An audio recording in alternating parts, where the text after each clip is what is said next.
Last ఎపిసోడ్లో మనం చూసాం శివ కుంభ సీక్రెట్ ఆర్గనైజేషన్ లోపలికి సీక్రెట్గా వెళ్తాడు. ఇకప్పుడు కుంభ శివతో నాకు నీ దగ్గర ఉన్న తాళపత్రాలు కావాలి అండ్ అలాగే నీ హెల్ప్ కూడా కావాలి, అప్పుడే నేను కిడ్నాప్ చేసిన ఈ పిల్లలు ప్రాణాలతో ఉంటారు అని చెప్తాడు.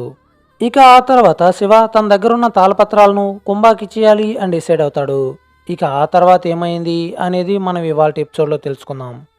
వారణాసి ఎపిసోడ్ 2. ఇక ఇప్పుడు మనం చూస్తున్నాం, నైట్ కాగానే శివ కుంభ సీక్రెట్ ఆర్గనైజేషన్కి వెళ్తాడు.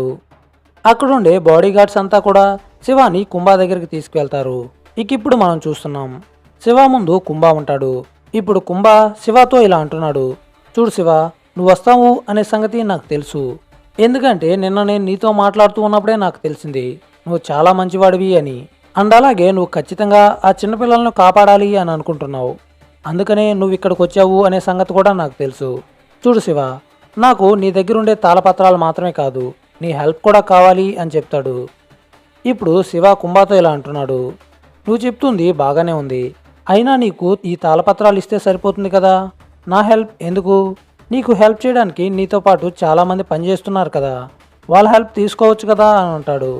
అప్పుడు కుంభ ఇలా అంటున్నాడు, చూడు శివ, నా దగ్గర చాలామంది ఉన్నారు అండ్ అలాగే వాళ్ళంతా కూడా నేనిచ్చే డబ్బు కోసం నా దగ్గర పనిచేస్తున్నారు. వాళ్ళెవ్వరిలో కనబడింది నాకు నీ దగ్గర కనబడింది. అదే నీ మంచితనం, నీ ధైర్యం కూడా నాకు చాలా నచ్చింది. అందుకనే నిన్నే ఫిక్స్ అయ్యాను. సరే అయితే ఇప్పుడు నేను అసలు విషయానికి వస్తాను. నీకు నా గురించి తెలుసో తెలీదో, నా పేరు కుంభ. రాత్రి నా గురించి నేను పరిచయం చేసుకున్నాననే అనుకుంటున్నా. అయినా కూడా నా గురించి నేను మళ్ళీ నీకు ఒకసారి చెప్తాను విను. నా పేరు కుంభ. నేను కేవలం నా కోసమే కుంభ సీక్రెట్ ఆర్గనైజేషన్ అనే సంస్థను స్థాపించాను. నీకు తెలుసో తెలీదో, ఈ సంస్థ కేవలం నా కోసం మాత్రమే పనిచేస్తుంది. నా అవసరాలను తీర్చుకోవడం కోసమే ఈ ఆర్గనైజేషన్ని ఫామ్ చేశాను. చూడు శివ, నీ పరిస్థితి నా పరిస్థితి కంటే కొంచెం భిన్నంగా ఉంది. అయితే నా పరిస్థితి చాలా దారుణంగా ఉంది. నేను ఎంతకాలం బ్రతుకుతాను అనే సంగతి కూడా నాకు తెలీదు. అండ్ అలాగే ఈ జీవితం బ్రతకడం నాకు చాలా కష్టం అయిపోతుంది. ఎందుకంటే సాధారణ మనిషిలాగా నా జీవితాన్ని నేను గడపలేకపోతున్నాను. నా బాధని సంతోషాన్ని నాకు నచ్చిన విధంగా నేను పంచుకునేదానికి నాకంటూ ఎవ్వరూ లేరు. అండ్ అలాగే నీకు తెలుసో తెలీదో, నేను పుట్టుకతోనే వికలాంగుల్లా పుట్టాను. అండ్ అలాగే నాకు పుట్టుకతోనే కొన్ని పవర్స్ కూడా వచ్చాయి. నేను నా మైండ్తోనే ఏ పనైనా చేయగలను. మామూలు మనిషి కంటే నా మైండ్ పవర్ అనేది చాలా ఎక్కువ. నా చిన్నతనం నుండి నేను ఎక్కువగా ఇష్టపడేది నా నుండి దూరం అయిపోతూ వచ్చాయి. మొదట్లో మా అమ్మ, తర్వాత మా నాన్న. వాళ్ళంతా కూడా నా కళ్ళ ముందే చనిపోయారు. అయినా కూడా నేను ఇంకా బ్రతికే ఉన్నాను. నా జీవితం చాలా కష్టంగా మారిపోయింది. నాకు ప్రతిరోజు చాలా కష్టంగా గడుస్తుంది. నా దగ్గర లెక్కలేనంత డబ్బు ఉంది. అయినా కూడా దాన్ని అనుభవించడానికి నా శరీరం నాకు సహకరించట్లేదు. ఇక అందుకనే నేను డిసైడ్ అయ్యాను, నేను ఎలాగైనా ఈ సమస్య నుండి బయటపడాలి. నేను మామూలు మనిషిలా మారాలి. అందుకోసమే నేను ఎన్నో పరిశోధనలు కూడా చేశాను. వాటి వల్ల ఎలాంటి ఉపయోగాలు లేవు అని నాకు అర్థమైంది. పురాతన గ్రంథాలు, తాళపత్రాల ద్వారా అయినా నా సమస్య తీరుతుందేమో అని అనుకున్నాను. అలా నా రీసెర్చ్ అనేది మొదలైంది. నేను ఎన్నో పురాతన గ్రంథాలు చదివాను, ఎన్నో విషయాల గురించి తెలుసుకున్నాను కూడా.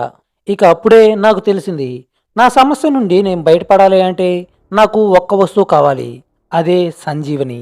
రీసెంట్గానే నాకు ఈ విషయం తెలిసింది, నీకు ఒక తాళపత్రం దొరికింది అని. ఆ తాళపత్రంలో సంజీవినికి సంబంధించి ఏదో రహస్యం ఉంది అనే విషయం నాకు తెలిసింది. ఇక అందుకనే నేను ఆ తాళపత్రం కోసం వెతుకుతూ ఉన్నాను. నీకు తెలుసో తెలీదో, నేను నా మైండ్తోనే ఎలాంటి వస్తువునైనా లిఫ్ట్ చేయగలను, అలాగే విసరగలను. కేవలం నా కోసమే నేను ఈ కుర్చీనైతే డిజైన్ చేసుకున్నాను. ఇప్పుడు చూస్తున్నావు కదా, నేను కూర్చొని ఉన్నది దానిపైనే. దీన్ని నా మైండ్తోనే నేను కంట్రోల్ చేయగలను. నాకు ఏ పని కావాలి అన్నా నేను దీని ద్వారా చేసుకోగలను. చూడు శివ, నాకు నీ హెల్ప్ కావాలి. నా దగ్గర నమ్మకంగా పనిచేయడానికి ఎవ్వరూ లేరు. కేవలం నాకున్న అవకాశం నువ్వు మాత్రమే. ఎలాగైనా నేను ఆ సంజీవన్ని సాధించాలి అని అనుకుంటున్నాను. అండ్ అలాగే ప్రతిరోజు నాకు ఒక కళ వస్తూ ఉంది. ఆ కళ నీకు ఇప్పుడు చెప్పాలా లేదా అనే విషయం కూడా నాకు తెలీదు. అయినా కూడా సమయం వచ్చినప్పుడు నీకు ఆ విషయాలన్నీ కూడా చెప్తాను. అది విని శివ ఇలా అంటున్నాడు, చూడు కుంభ, నువ్వు చెప్తూ ఉన్నది బాగానే ఉంది. నేను నీకు ఆ తాళపత్రాలు ఇస్తాను అండ్ అలాగే నీకు హెల్ప్ కూడా చేస్తాను. ఒకవేళ నువ్వు మంచివాడివి అయితే నీకంతా మంచి జరుగుతుంది. లేదా నువ్వు చెడు కోసం ఈ తాళపత్రాలు ఉపయోగించాలి అనుకుంటే నీకంతా చెడే జరుగుతుంది. అయినా సరే నేను నీకు హెల్ప్ చేస్తాను. అయితే ఆ పిల్లల్ని విడిచిపెట్టు అని అడుగుతాడు. అందుకు కుంభ శివ వైపు చూసి ఇలా అంటున్నాడు, చూడు శివ, నాకు నీ మీద నమ్మకం ఉంది. ఇక అందుకనే నేను ఆ పిల్లలను విడిచిపెట్టేస్తాను. కేవలం నీ కోసం మాత్రమే, నిన్ను ఒప్పించడం కోసం మాత్రమే ఆ పిల్లలను ఇలా బంధించాను. ఆ పిల్లలంతా కూడా నా దగ్గర చాలా సేఫ్గా ఉన్నారు. హే యాంటోనీ, ఆ పిల్లలందరినీ కూడా విడిచిపెట్టాయి, వాళ్ళందరినీ కూడా వాళ్ళ పేరెంట్స్ దగ్గరికి పంపించేయి అని చెప్తాడు. మరోవైపు శివ యాంటోనీ వైపు అలాగే కుంభా వైపు చూసి, చూడు కుంభా, నువ్వు చేస్తున్న పని చాలా మంచిది. అండ్ అలాగే ఆ పిల్లల్ని జాగ్రత్తగా చూసుకున్నందుకు చాలా సంతోషం. వాళ్ళకి నీ మూలంగా ఎలాంటి హాని కూడా జరగకూడదు. వాళ్ళంతా కూడా చాలా జాగ్రత్తగా వాళ్ళ పేరెంట్స్ దగ్గరికి వెళ్ళిపోవాలి అని చెప్తాడు. అందుకు కుంభ, అలాగే శివ, నువ్వు చెప్పినట్టే నేను చేస్తాను. బట్ నాకు నీ దగ్గర ఉన్న తాళపత్రం కావాలి, నేను ఒకసారి దాన్ని చూడాలి అని చెప్తాడు. ఇప్పుడు శివ ఆ తాళపత్రాన్ని కుంభకు చూపిస్తున్నాడు. ఇప్పుడు కుంభ అలాగే శివ ఇద్దరు కూడా ఆ తాళపత్రాన్ని డీకోడ్ చేయడానికి ట్రై చేస్తున్నారు. ఈ ప్రాసెస్లో వాళ్ళకి తెలిసింది ఏంటి అంటే, ఆ తాళపత్రం సంజీవిని ద్రవానికి చేరుకునే మార్గం కాదు, కేవలం అక్కడికి చేరుకునే మార్గాలను సూచించే ఒక తాళపత్రం మాత్రమే. ఆ తాళపత్రంలో ఉన్న కొన్ని గుర్తుల దగ్గరకు చేరుకుంటే వాళ్ళు సంజీవిని ద్రవాన్ని చేరుకునే అవకాశాన్ని అది కల్పిస్తుంది. అయితే ఆ తాళపత్రంలో ఉన్న విషయాలన్నీ కూడా క్షుణ్ణంగా డీకోడ్ చేయడం వల్ల వాళ్ళకి తెలిసింది ఒకటే, వాళ్ళు ఇప్పుడు ఆఫ్రికాలోని మౌంట్ కిలిమంజారోకి చేరుకోవాలి. అక్కడే వాళ్ళకి కావలసిన వస్తువు ఏదో ఉంది, అక్కడికి చేరుకునే మార్గం ఈ తాళపత్రంలో మాత్రమే ఉంది. ఇక ఆ తర్వాత అక్కడి నుంచి ఏం చేయాలి అనేది ఆ తాళపత్రంలో లేదు. ఇక ఇప్పుడు కుంభ అలాగే శివ ఇద్దరు కూడా తన హెలికాప్టర్లో ఆఫ్రికాకు బయలుదేరతారు. ఇక ఇప్పుడు మనం చూస్తున్నాం ఆఫ్రికాలోని మౌంట్ కిలిమంజారో పర్వతాలపైన వీళ్ళ హెలికాప్టర్తో ఎగురుతూ ఉంటారు. శివ హెలికాప్టర్లో నుండి కిలిమంజారో పర్వతాల్ని చూస్తూ ఉంటాడు. అండ్ అలాగే ఆ తాళపత్రంలో ఉన్న పర్వతాన్ని కూడా చూస్తాడు. రెండూ కూడా చూడ్డానికి ఒకేలా కనబడతాయి. మనం సరైన ప్రాంతానికి వచ్చినట్టున్నాం అని అంటాడు. ఇక ఇప్పుడు మనం చూస్తున్నాం హెలికాప్టర్ అనేది ఒక ఫారెస్ట్ ఏరియాలో ల్యాండ్ అవుతుంది. వీళ్ళని రిసీవ్ చేసుకోవడానికి శాంభవి అనే అమ్మాయి వస్తుంది. ఆ అమ్మాయి కుంభాన్ని రిసీవ్ చేసుకుంటూ శివ వైపు చూసి ఆశ్చర్యపోతుంది. ఎందుకంటే శాంభవికి ఆల్రెడీ శివ తెలుసు. వీళ్ళిద్దరూ కూడా 6 నెలల క్రితం వారణాసిలో కలుసుకొని ఉంటారు. కొన్ని కారణాల వల్ల శాంభవి అక్కడి నుండి తన బిజినెస్ పని మీద ఆఫ్రికాకు వెళ్ళిపోవాల్సి వస్తుంది. మరోవైపు శాంభవి శివ వైపు ఆశ్చర్యంగా చూస్తూ ఉంటుంది. అది చూసి కుంభ శాంభవితో, ఏంటి శాంభవి, శివ నీకు ముందే తెలుసా అని అడుగుతాడు. అప్పుడు శాంభవి తనకు తెలిసింది వాళ్ళిద్దరికి ఎలా పరిచయం అయింది మొత్తం కూడా కుంభతో చెప్తుంది. అది విని కుంభ కూడా చాలా సంతోషిస్తాడు. అయితే నాకు సగం పని తప్పిందన్నమాట, మీకిద్దరికి ముందే పరిచయం ఉంది కాబట్టి మీరిద్దరూ నాకు హెల్ప్ చేయగలరు అని చెప్తాడు. ఇక ఇప్పుడు మనం చూస్తున్నాం నైట్ టైం టెంట్ లోపల కుంభ, శాంభవి అలాగే శివ ముగ్గురు కూడా ఆ తాళపత్రాన్ని ఒక టేబుల్ పైన పెట్టి దాన్ని డీకోడ్ చేస్తూ ఉన్నారు. ఇప్పుడు శివ ఇలా చెప్తున్నాడు, ఈ తాళపత్రం ప్రకారం మనం ఆ మౌంట్ కిలిమంజారో పర్వతాల లోపలికి వెళ్ళాలి. అక్కడే ఏదో ఒక గుహ లోపల మనకు కావాల్సింది ఏదో ఉంది. సో మనం అక్కడికి చేరుకుంటేనే మనకు కావాల్సింది తెలుస్తుంది అని చెప్తాడు. అది విని శాంభవి ఇలా అంటుంది, మీరు చెప్తూ ఉన్నది బాగానే ఉంది. అయితే ఈ మౌంట్ కిలిమంజారో పర్వతాలు అనేటివి చాలా భయంకరమైనవి. ఇక్కడ చాలా క్రూర మృగాలు ఉన్నాయి. వాటన్నిటికంటే అత్యంత ప్రమాదకరమైంది ఇక్కడ ఒక తెగ నివసిస్తూ ఉంది. వీళ్ళు మనిషి కనబడితే వాళ్ళ మాంసాన్ని పీకు తినే నరమాంస భక్షకులు.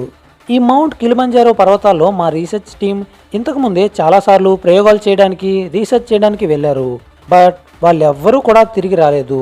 మా అంచనా ప్రకారం మాకు తెలిసింది ఏంటి అంటే, ఈ అడవి తెగ వాళ్ళే వాళ్ళందరినీ కూడా చంపి తినేశారు అని. చూడండి కుంభా సార్, మిమ్మల్ని మాతో పాటు తీసుకువెళ్ళలేం. కేవలం మేము అలాగే మాతో పాటు కొంతమందిని తీసుకువెళ్ళి మీకు కావాల్సిందేంటో మేము వెతికి తీసుకొస్తాం అని చెప్తుంది. అందుకు కుంభా కూడా చాలా సంతోషిస్తూ, థ్యాంక్ యూ శాంభవి, నాకు నీ మీద శివ మీద చాలా నమ్మకం ఉంది. మీరు ఖచ్చితంగా సాధించే తిరిగొస్తారు అని భావిస్తున్నాను. మీకు ఎలాంటి సహాయం కావాలి అన్నా, మీరు అక్కడ ఎటువంటి ప్రమాదాలకు గురవుతున్నా నాకు వెంటనే ఇన్ఫార్మ్ చేయడం మాత్రం మర్చిపోవద్దు. అందుకు శాంభవి సరే సార్ అంటుంది. ఇక ఇప్పుడు మనం చూస్తున్నాం శాంభవి, శివ అండ్ అలాగే కొంతమంది రీసెర్చ్ టీం వాళ్ళంతా కూడా పారాచూట్స్తో మౌంట్ కిలిమంజారో పర్వతాలపైన ఎగురుతూ ఉంటారు. కింద ఆ అడవిలో చాలా క్రూరమృగాలు, జంతువులు పరిగెడుతూ ఉంటాయి. ఇప్పుడు శివ, శాంభవి అలాగే వాళ్ళ రీసెర్చ్ టీం అంతా కూడా కిలిమంజారో పర్వతాల దగ్గరలో దిగుతారు. ఇప్పుడు శివ తన దగ్గర ఉండే మ్యాప్ని చెక్ చేస్తూ తన చేతిలో ఉన్న కంపాస్తో డైరెక్షన్స్ని చెక్ చేస్తూ ఉంటాడు. ఇప్పుడు శాంభవితో ఇలా అంటున్నాడు, చూడండి శాంభవి, మనం ఈ పర్వతం పైకి వెళ్ళాలి. ఈ పర్వతం ఎక్కి అవతల వైపుకి వెళ్ళగలిగితేనే ఈ తాళపత్రంలో కనబడుతున్న ప్రదేశాలను మనం చేరుకోగలం. ఇలా చెప్తూనే వాళ్ళంతా కూడా ముందుకు వెళ్తూ ఉంటారు. ఇక అప్పుడే వాళ్ళ వెనకాల ఫాలో అవుతున్న ఒక రీసెర్చ్ టీం మెంబర్పై ఒక పులి అటాక్ చేస్తుంది. దాంతో రీసెర్చ్ టీం మొత్తం కూడా చాలా భయపడిపోతారు. అండ్ అలాగే శివ ఎట్ లాస్ట్కు ఆ పులి బారి నుండి ఆ మెంబర్ని ఎలాగో కాపాడతారు. మరోవైపు ఇప్పుడు మనం చూస్తున్నాం శివ, శాంభవి వాళ్ళ క్రూ మెంబర్స్ అంతా కూడా ఆ ఫారెస్ట్లో పరిగెడుతూ ఉన్నారు. వాళ్ళ వెనకాలే పులి అనేది వెంబడిస్తూ ఉంటుంది. అలా కొంత దూరం వెళ్ళగానే వాళ్ళ ముందు కొన్ని చెట్లు కనబడతాయి. ఆ చెట్ల లోపలికి వెళ్ళగానే వాళ్ళు ఆ గుహ లోపల పడిపోతారు. అయితే ఆ పులి వీళ్ళు తప్పించుకోవడంతో గట్టిగా ఆకాశం వైపు చూసి గాండిస్తుంది. ఇక అక్కడి నుండి వెళ్ళిపోతుంది.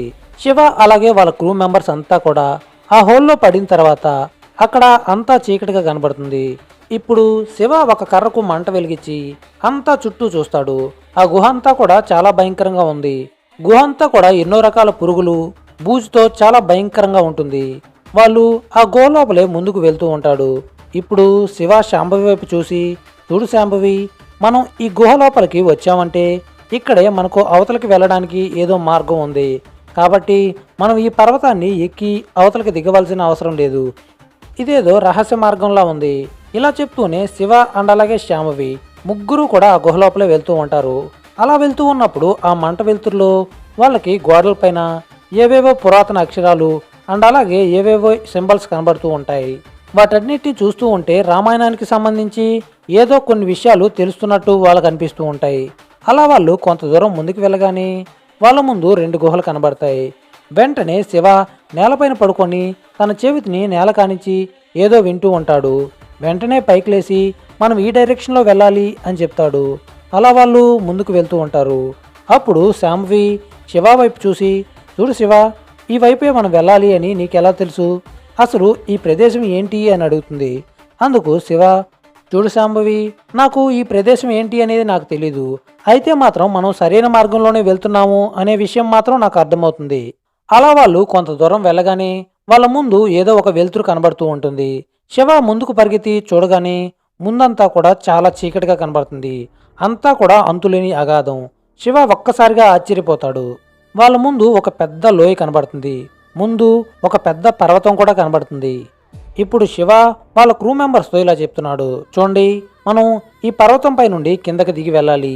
కిందకి వెళ్ళిన తర్వాతే మనం చేరుకోవాల్సిన ప్రదేశాలు మనం చేరుకోగలం. అయితే అందరూ కూడా అప్రమత్తంగా ఉండండి, ఎందుకంటే ఇక్కడ ప్రమాదాలు జరిగేదానికి అవకాశాలు ఉన్నాయి. ఇలా చెప్తూనే వాళ్ళంతా కూడా ఆ పర్వతం దిగి కిందకి వెళ్తూ ఉంటారు. అలా వాళ్ళు ఒక ప్రదేశంలో నిలబడతారు. చుట్టూ ఆ ప్రదేశం అంతా కూడా చీకటిగా ఉంటుంది. అండ్ అలాగే ఆ అడవి అనేది కూడా చాలా భయంకరంగా ఉంటుంది.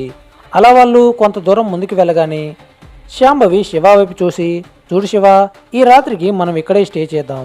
అండ్ అలాగే ఉదయాన్నే బయలుదేరి మనకు కావాల్సిన చోటుకి వెళ్దాం. ఇప్పుడు మన వాళ్ళంతా కూడా చాలా అలసిపోయారు కాబట్టి ఈ రాత్రికి ఇక్కడే విశ్రాంతి తీసుకున్నాం అని చెప్తుంది. అందుకు శివ కూడా అలాగే అని చెప్పి అక్కడ ఒక ప్లేస్లో టెంట్ వేసి అక్కడ క్యాంప్ ఫైర్ ముందు కూర్చుంటారు. అలా వాళ్ళు ఏవేవో కబుర్లు చెప్పుకుంటూ ఆ రాత్రి అక్కడే పడుకుంటారు. ఇంతలో అర్ధరాత్రి కాగానే శివకు ఏదో అలికిడైనట్టు వినబడుతుంది. వెంటనే పైకి లేచి చూడగా చుట్టూ తనకు ఏదో తేడాగా అనిపిస్తుంది. మరోవైపు అందరూ కూడా పైకి లేచి చూస్తూ ఉంటారు. వాళ్ళకి ఏవేవో విచిత్రమైన శబ్దాలు వినబడుతూ ఉంటాయి. అప్పుడే వాళ్ళు ఒక విషయాన్ని గమనిస్తారు, వాళ్ళ చుట్టూ కూడా ఏదో విచిత్రంగా జరుగుతూ ఉందని.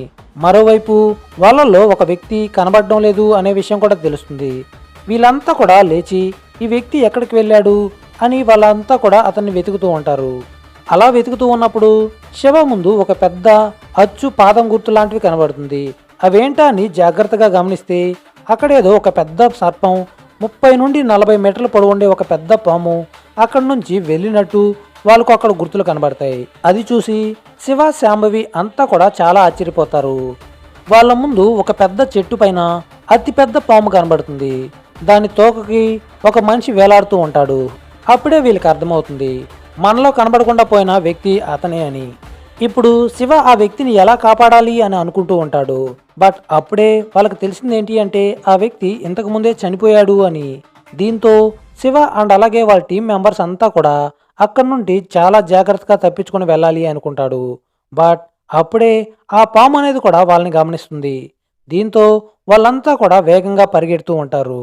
మరోవైపు ఈ పెద్ద సర్పం కూడా వాళ్ళని వెంబడిస్తూ ఉంటుంది. అలా ముందుకు పరిగెడుతూ ఉన్న వాళ్ళ ముందు ఒక పెద్ద అగాధం కనబడుతుంది.